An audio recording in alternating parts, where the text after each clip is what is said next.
स्वः तत्सवितुर्वरेण्यं भृगो देवस्य धीमहि धियो यो नः प्रचोदयात्। ॐ सहना भवतु सहनौ भुनक्तु सह वीर्यं करवावहै तेजस्विनावधीतमस्तु मा विद्विषावहै।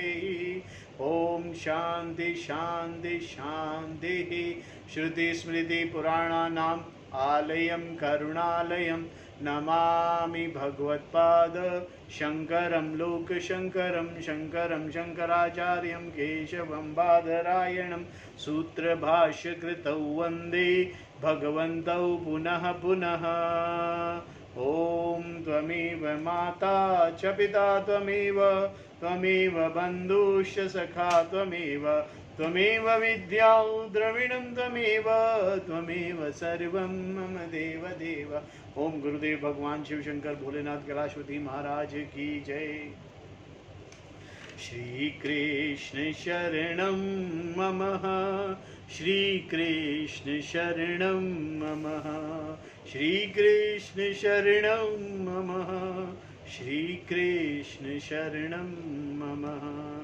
देवऋषि नारद भगवान की जय। श्री सूत जी महाराज की जय। शौनक आदि ऋषियों की जय। भगवान महर्षि व्यास जी की जय।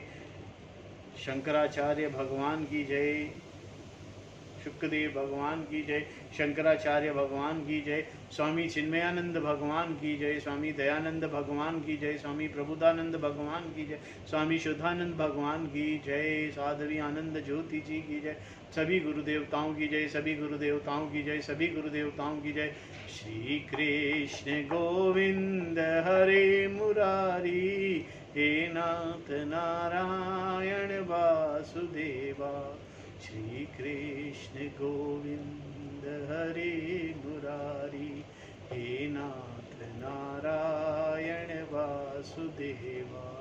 श्री कृष्ण गोविंद हरे मुरारी हे नाथ नारायण वासुदेवा।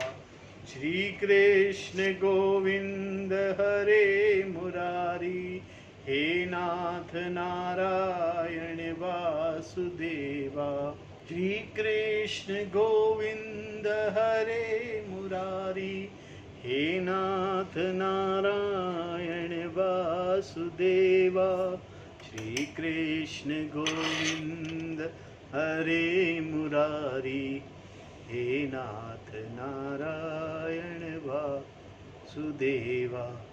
श्री कृष्ण गोविंद हरे मुरारी हे नाथ नारायण वासुदेवा।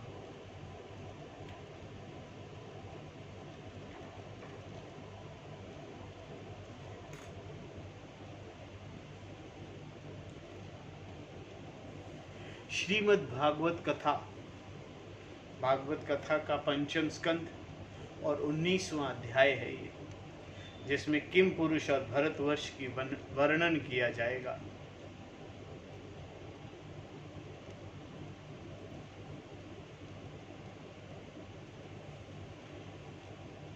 श्री शुकदेव भगवान कहते हैं, राजन, किम पुरुष वश में श्री लक्ष्मण जी के बड़े भाई आदि पुरुष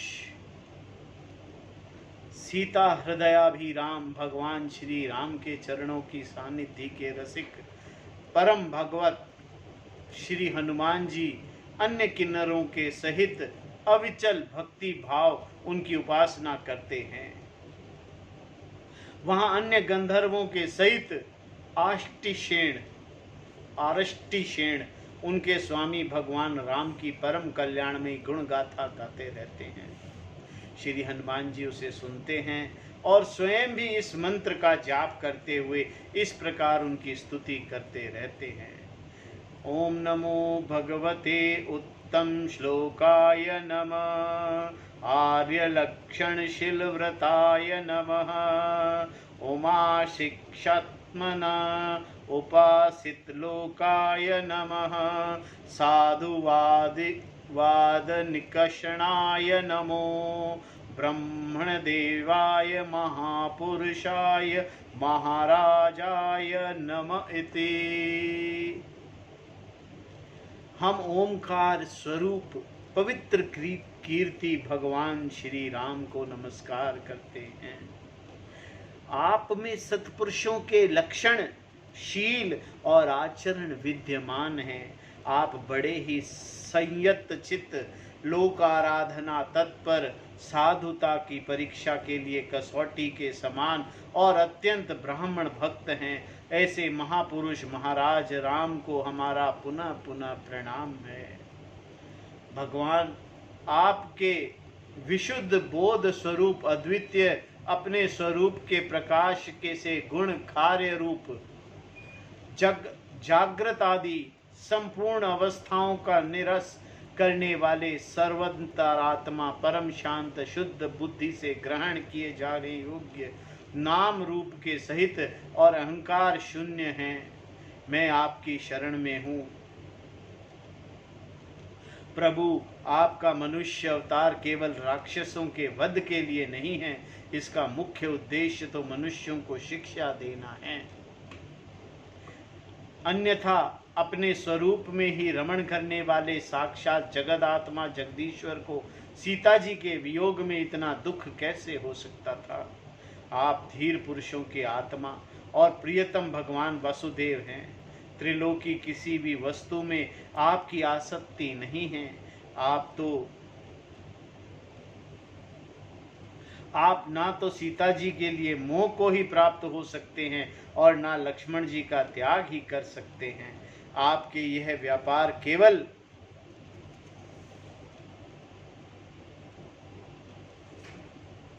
लोक शिक्षा के लिए हैं।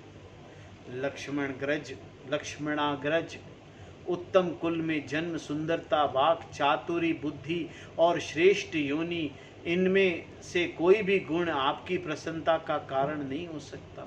यह बात दिखाने के लिए ही अब आपने इन सब गुणों से रहित हम वनवासी वानरों से मित्रता की है।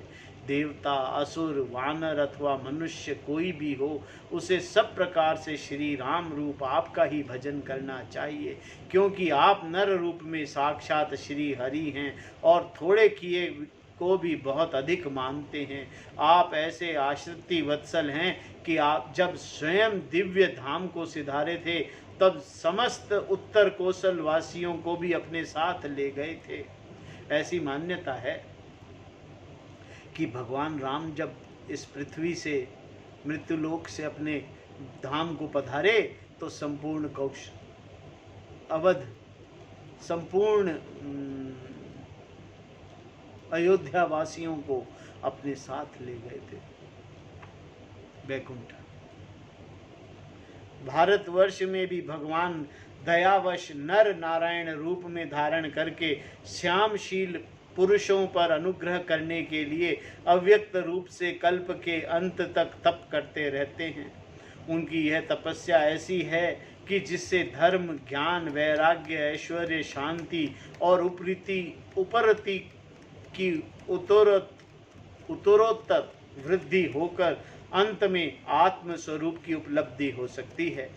वहाँ भगवान नारद जी स्वयं श्री भगवान के ही कहे हुए सांख्य और योग शास्त्र के सहित भगवान महिमा को प्रकट करने वाले पंचरात्र दर्शन को सावर्णी मुनि को उपदेश करने के लिए भारतवर्ष की वर्णाश्रम धर्म वल्लंभनी प्रजा के सहित अत्यंत भक्ति भाव से भगवान श्री नर नारायण की उपासना करते हैं और इस मंत्र का जाप तथा स्तोत्र को गाकर उनकी स्तुति करते हैं।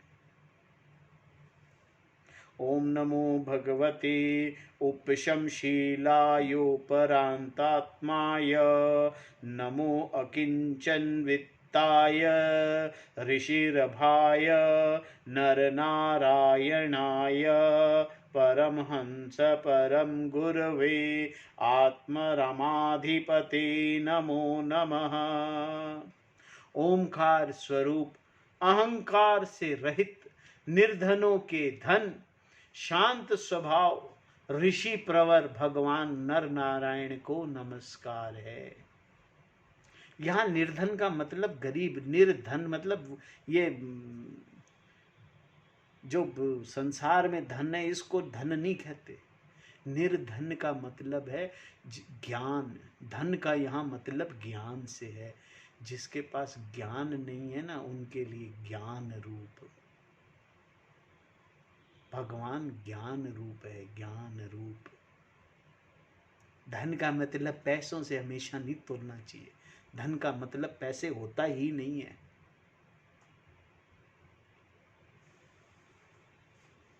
धन का मतलब ज्ञान से है। निर्धनों के धन, जिनको जो ज्ञान प्राप्ति करना चाहते हैं वो ज्ञान, उनके लिए ज्ञान स्वरूप आपको नमस्कार है। ज्ञान स्वरूप भगवान को नमस्कार है, जो ज्ञान स्वरूप है। और निर्धन कौन है? जिसको ज्ञान नहीं है। हे परमहंसों के परम गुरु और आत्मरामों के अधीश्वर, वे परमहंसों के परम गुरु और आत्मरामों के अधीश्वर हैं, उन्हें बार बार नमस्कार है। यह गाते हुए जो विश्व की उत्पत्ति आदि में अनेक कर्ता होकर भी कर्तृत्व के अभिमान से नहीं बंधते, शरीर में रहते हुए भी उसके धर्म, भूख, प्यास आदि की वशीभूत नहीं होते, तथा दृष्टा होने पर भी जिनकी दृष्टि दृश्य के गुण दोष से दूषित नहीं होती, उन असंग एवं विशुद्ध साक्षी स्वरूप भगवान नर नारायण को नमस्कार है। योगेश्वर हिरण्यगर्भ भगवान ब्रह्मा जी ने योग साधना की सबसे बड़ी कुशलता यही बतलाई कि मनुष्य अंत काल में देह अभिमान को छोड़कर भक्ति पूर्वक आपके प्राकृत गुण रहित स्वरूप में अपना मन लगावे। एक शब्द आता है देह अभिमान। देह अभिमान का मतलब है जब ये देह होती है ना, जिसको हम अपना मानते हैं, ये अपना मानना ही अहंकार है। देह को यहां से ही एरर शुरू होती है। ये मैं हूं। आपने तो अपने आप को एक लिमिटेड बना रखा है। ये है प्रॉब्लम, समस्या। तो फिर प्रश्न उठता है कि मैं कौन हूं? ये जानना ही ज्ञान है। मैं ये शरीर हूं, ये है देह अभिमान। और इस अभिमान को बार बार छोड़ने की बात कही जाती है। ये अभिमान मतलब मैं देह नहीं हूं। तब शुरू होगी जिज्ञासा कि मैं कौन हूं।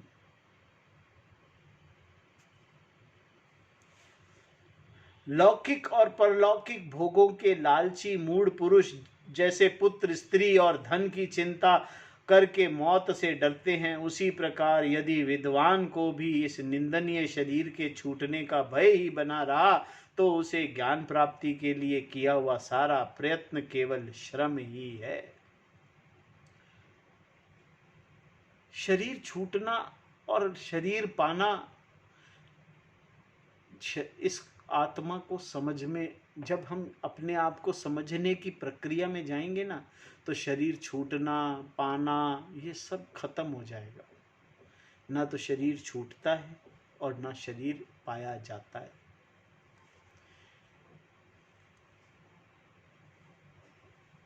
क्योंकि शरीर, मैं ये शरीर हूं ही नहीं। इस देह अभिमान से निकलना,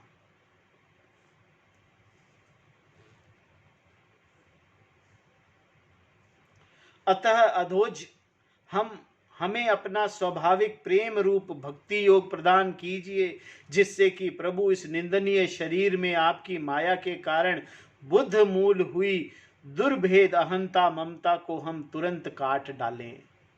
ये भगवान से बार बार प्रार्थना करनी है कि भगवान हमें अपनी भक्ति दीजिए। भक्ति का मतलब है हमें वो सब दीजिए, वो सब साधन दीजिए जिससे हम आपको जानने के लिए अग्रसर हो सकें,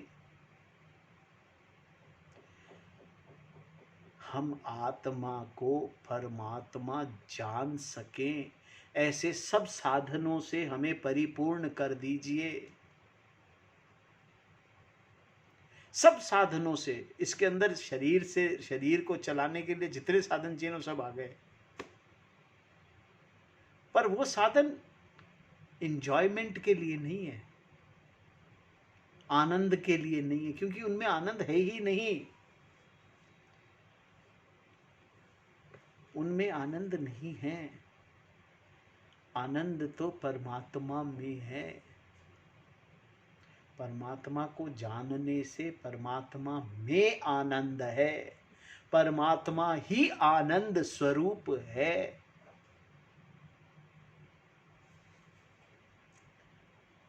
राजन, इस भारतवर्ष में भी बहुत से पर्वत और नदियां हैं, जैसे मल्य, मंगलप्रस्थ, मैनाक, त्रिकूट, ऋषभ, कूटक, कोलक, सहर, देवगिरी, ऋषिमुख, श्रीशैल, वेंकट, महेंद्र, वारिधर, विंध्य, शक्तिमान, ऋषिसागर, ऋषिगिरी, परियांत्र, द्रोण, चित्रकूट, गोवर्धन, रेवतक, ककुब, नील, गोकामुख, इंद्रकील और कामगिरी आदि। इस प्रकार और भी सैकड़ों हजारों पर्वत हैं। अनेक तट प्रांतों से निकलने वाले नद और नदियां भी अनगिनत, अगणित हैं। ये नदियां अपने नामों से ही जीव को पवित्र कर देती हैं और भारतीय प्रजा इन्हीं के जल में स्नान आदि करती हैं।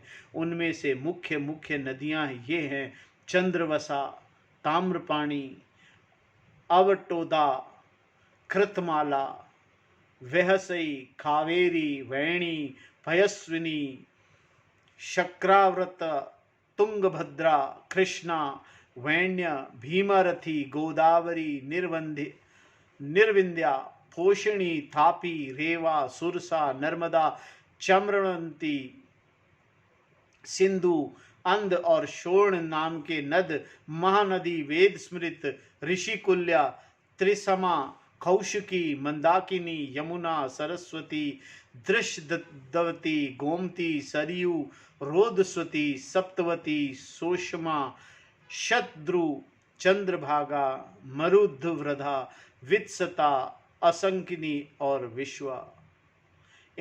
इस वर्ष में जन्म लेने वाले पुरुषों को ही अपने किए हुए सात्विक, राजस और तामस कर्मों के अनुसार कर्मशः नाना प्रकार के दिव्य मनुष्य और नार की योनियां प्राप्त होती है, क्योंकि कर्मानुसार सब जीवों के सभी योनियों प्राप्त हो सकती हैं। इसी वर्ष में अपने अपने वर्णों के लिए नियत किए हुए धर्मों का विधिवत अनुष्ठान करने से मोक्ष तक की प्राप्ति हो सकती है। परीक्षित, संपूर्ण भूतों के आत्मा राग आदि दोषों से रहित अनिर्वचनीय निराधार परमात्मा भगवान वसुदेव अनन्य एवं अहैतिक भक्तिभाव ही यह मोक्ष पद है। यह भक्ति भाव तभी प्राप्त होता है जब अनेक प्रकार की गतियों के प्रकट करने वाले अविद्या रूप हृदय की ग्रंथि कट जाने पर भगवान के प्रेमी भक्तों का संग मिलता है। यही जन्म है जिसमें मोक्ष की प्राप्ति होगी। अगर इस जन्म में मोक्ष की प्राप्ति नहीं हुई तो यात्रा होगी, सिर्फ यात्रा, फिर यात्रा करेंगे अगले धामों की, अगले लोकों की यात्रा। लोक का मतलब कोई अलग लोक, कहीं और कोई स्थित लोक नहीं है। ऐसा नहीं कि कहीं दूसरे लोक में कोई वैकुंठ होगा, स्वर्ग होगा, वहां जाकर के हम रहेंगे और वहां बढ़िया बढ़िया भोजन मिलेगा। बढ़िया भोजन तो यहीं मिल जाता है। जब यहाँ जिस दिन बढ़िया भोजन मिलता है ना, वो स्वर्ग लोक का ही प्राप्त फल है। जिस दिन आनंद में हो ना आप, वही उसी वक्त आप आनंदमय हो। इसको बार बार समझना पड़ेगा कि मोक्ष इसी पल, इसी जन्म में होगा। दूसरे किसी जन्म में मोक्ष नहीं होगा, बाकी तो यात्राएं चलती रहेंगी। और देखो भाई, इस जन्म में मोक्ष संभव भी है। कैसे? कि हमारा जन्म ऐसी जगह पर हुआ है, ऐसे देश में हुआ है जहां पर शास्त्र अभी है। अगर ये मनुष्य जन्म किसी यूरोप के देश में या किसी ऑस्ट्रेलिया के अंदर या चाइना में, जहाँ सांप वाप खाते रहते हैं, जहाँ पर चमगादड़ खाके और कोरोना जैसी बीमारियां फैलाते हैं। देखो, यहाँ पर कोरोना बीमारी भी फैल जाए तो भी हम उसको अच्छा ही मानते हैं कि चलो हमें समय मिला शास्त्र पढ़ने का, बार बार श्रवण का समय मिल गया। इससे सुंदर मौका क्या मिल सकता है कि अब कहीं नहीं जाना, बाहर जाके खाना नहीं खाना, बाहर कोई शॉपिंग पे भी नहीं जाना, बाहर कहीं घूमने भी नहीं जाना। क्यों? जा ही नहीं सकते। जाएंगे तो वायरस एक छोटा सा कीटाणु है जिसने डरा के हमारे को शास्त्र में लगा रखा। ये कोई और नहीं है, ये मौका है, मौका। शास्त्रों में घुस जाने का मौका है ये। इससे सुंदर और कुछ हो ही नहीं सकता कि हमारा जन्म मनुष्य का है, और मनुष्य जन्म में हम भारतवर्ष में हैं, और भारतवर्ष में हम उस काल में बैठे हैं, उस समय में हैं जिस समय में हमें ये मौका मिला। इतना समय मिला कि हमें और कुछ करना ही नहीं है, हमें तो सिर्फ शास्त्रार्थ करना है। शास्त्र पढ़ते रहो। इससे सुंदर मौका क्या हो सकता है? इससे सुंदर जन्म कौन सा हो सकता है जिसमें आप मोक्ष प्राप्त करोगे? इसी जन्म में मोक्ष प्राप्त करना कुछ बाजार से खरीद के लाना नहीं है, या इस किताब को पढ़ने से, या किताबों को या शास्त्र वेदों को पढ़ने से मोक्ष की कुछ प्राप्त नहीं होगा। जो एरर है, जो त्रुटि है, जो देह अभिमान है, ये नष्ट हो जाएगा, और ये नष्ट होते ही मोक्ष प्राप्त होगा। मोक्ष प्राप्त होने का मतलब कुछ अलग से प्राप्त होना नहीं है। आत्मा को परमात्मा रूप समझना, परमात्म रूप समझना ही मोक्ष है।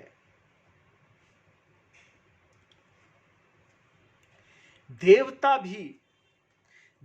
भी भारतवर्ष में उत्पन्न हुए मनुष्यों की इस प्रकार महिमा गाते हैं। आहा, जिन जीवों ने भारतवर्ष में भगवान की सेवा के योग्य मनुष्य जन्म प्राप्त किया है, उन्होंने ऐसा क्या पुण्य किया है, अथवा इन पर स्वयं श्री हरि ही प्रसन्न हो गए हैं।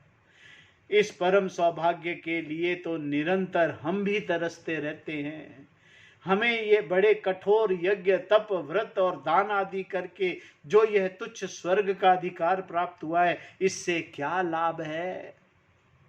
यहाँ तो इंद्रियों के भोग की अधिकता के कारण स्मृति शक्ति क्षीण हो जाती है। अतः सभी श्री नारायण के चरण कमलों की स्मृति होती ही नहीं है। ये तो देवता कह रहे हैं, क्योंकि देवता कर ही नहीं सकते। सूर्य देव का काम है, वो तो बेचारे दिन भर ड्यूटी देते हैं, सुबह से लेके शाम तक, और फिर इधर से दूसरी साइड में पृथ्वी के।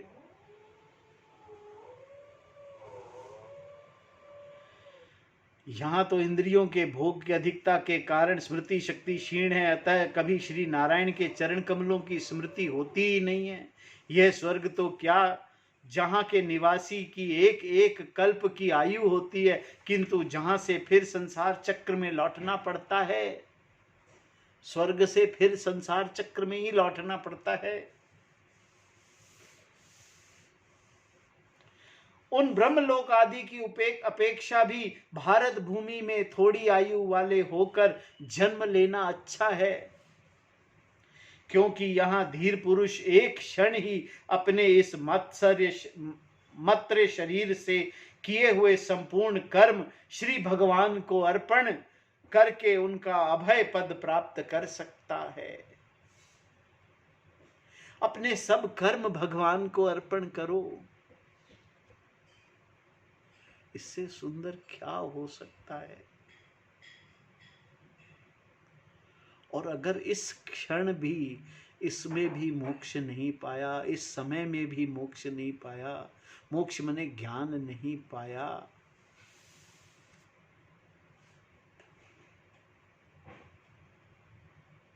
चलते रहेंगे चक्रों में।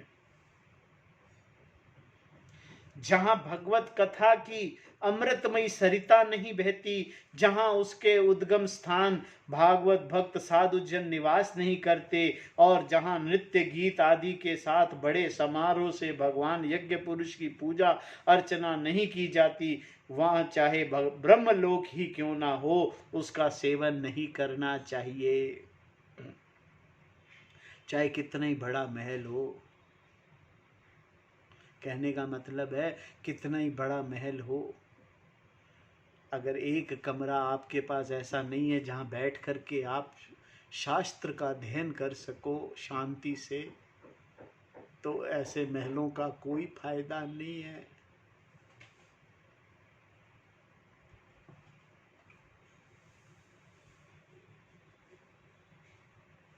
जिन जीवों ने इस भारतवर्ष में ज्ञान, विवेक, बुद्धि, तदनुकूल कर्म तथा उस कर्म के उपयोगी द्रव्य आदि सामग्री से संपन्न मनुष्य जन्म पाया है, वे यदि आवागमन के चक्र से निकलने का प्रयत्न नहीं करते, तो व्याध की फांसी से छूटकर भी फल आदि के लोभ से उसी वृक्ष पर विहार करने वाले वनवासी पक्षियों के समान फिर बंधन में पड़ जाते हैं। इससे सुंदर बात क्या कहेंगे शास्त्र। इस जन्म को, इस मौके को अगर खो दिया, अगला अब कब यहाँ और इस तरह की परिस्थिति में हम आएंगे, कोई जानता है क्या? अगले पल, अगले क्षण का पता नहीं है गुरुजी, अगले क्षण का पता नहीं है। जन्मों का तो क्या बता, इस जन्म में यही मौका है। श्रीमन नारायण नारायण नारायण, हरिहर नारायण नारायण नारायण, भजमन नारायण नारायण नारायण, हरिहर नारायण नारायण नारायण, श्रीमन नारायण नारायण नारायण, हरिहर नारायण नारायण नारायण, भजमन नारायण नारायण नारायण, भजमन नारायण नारायण नारायण, श्रीमन नारायण नारायण नारायण। अहो, इन भारतवासियों का कैसा सौभाग्य है, जब ये यज्ञ में भिन्न भिन्न देवताओं के उद्देश्य अलग अलग भाग रखकर विधि मंत्र और द्रव्य आदि से योग से श्रद्धा पूर्वक इन्हें हवि प्रदान करते हैं, तब इस प्रकार इंद्र आदि भिन्न भिन्न नामों से पुकारे जाने पर संपूर्ण कामनाओं के पूर्ण करने वाले स्वयं पूर्ण काम श्री हरि ही प्रसन्न होकर उस हवि को ग्रहण करते हैं। दूसरा कोई ग्रहण करता ही नहीं है। भारतवर्ष में ही ये सुविधा उपलब्ध है, जहाँ यज्ञ होता है और जहाँ हवि दी जाती है, और लेने वाले कौन? स्वयं प्रभु भगवान श्री हरि। यह ठीक है कि भगवान सकाम पुरुषों के मांगने पर उन्हें अभिष्ट पदार्थ देते हैं, किंतु यह भगवान का वास्तविक दान नहीं है, क्योंकि उन वस्तुओं को पा लेने पर भी मनुष्य के मन में पुनः कामना उत्पन्न होती है, पुनः कामना ही उत्पन्न होती रहती है। इसके विपरीत जो उनका निष्काम भाव से भजन करते हैं, उन्हें तो वे साक्षात अपने चरण कमल ही दे देते हैं, जो अन्य समस्त इच्छाओं को समाप्त कर देने वाले हैं। चरण कमल दे देते हैं मतलब ज्ञान दे देते हैं। कामनाएं क्या मांगनी है, ज्ञान मांगना है, और ज्ञान करने के लिए साधन अपने आप ही आने हैं। ये तो भगवान का कहा हुआ सत्य वचन है। ज्ञान प्राप्ति के लिए जो भी मनुष्य प्रयत्न करेगा उसको साधन मिल ही जाएंगे, सब साधन मिलेंगे उसे। इसीलिए तो कहते हैं कि एक बार जो ज्ञान साधना में लग गए तो इन साधनों की जरूरत ही नहीं है, साधन अपने आप आ जाएंगे।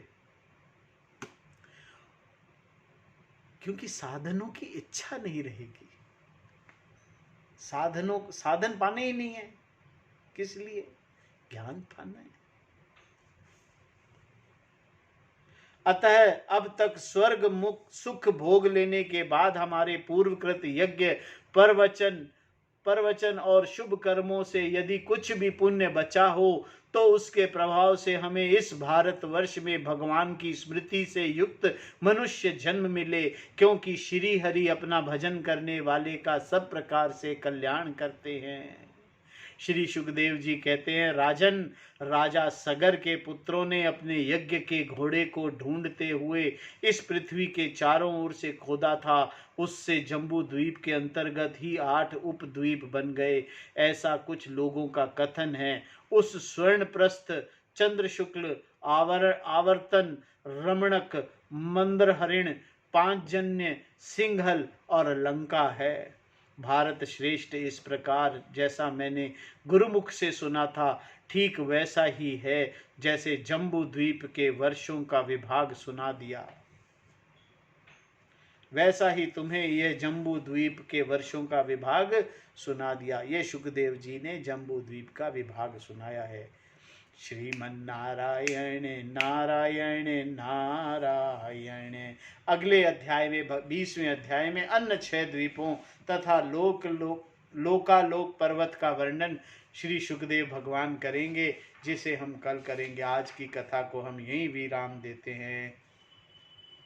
श्रीमन्नारायण नारायण नारायण, हरिहर नारायण नारायण नारायण, श्रीमन्नारायण नारायण नारायण, भजमन नारायण नारायण नारायण। ओम नमो भगवते वासुदेवाय, ओम नमो भगवते वासुदेवाय। आरती अति पावन पुराण की, धर्म भक्ति विज्ञान खान की।